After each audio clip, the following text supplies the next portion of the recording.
Local small business marketing isn't only about ads, it's about trust, and trust lives in your reputation. Reputation management increases visibility and builds brand equity by making sure the first impression online matches the experience you deliver in person.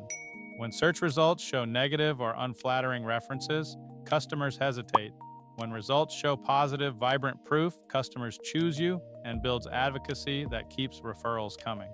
Here's a simple framework. 1. Monitor social mentions so you catch issues early before a small complaint becomes a big thread.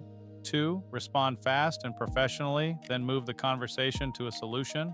The public sees you care. 3. Create positive, inspirational content that highlights what makes your business stand out: your guarantees, your craftsmanship, your staff, and your local roots. Publish consistently on the platforms where customers discover you. Think Google, Facebook, and LinkedIn. 4. Use negative content filtering to reduce the spread of misleading or outdated posts and explore removal options when content is inaccurate or violates platform rules. Finally, use technology and proven techniques to review what's working and refine the plan. The goal is simple: turn more visitors into customers.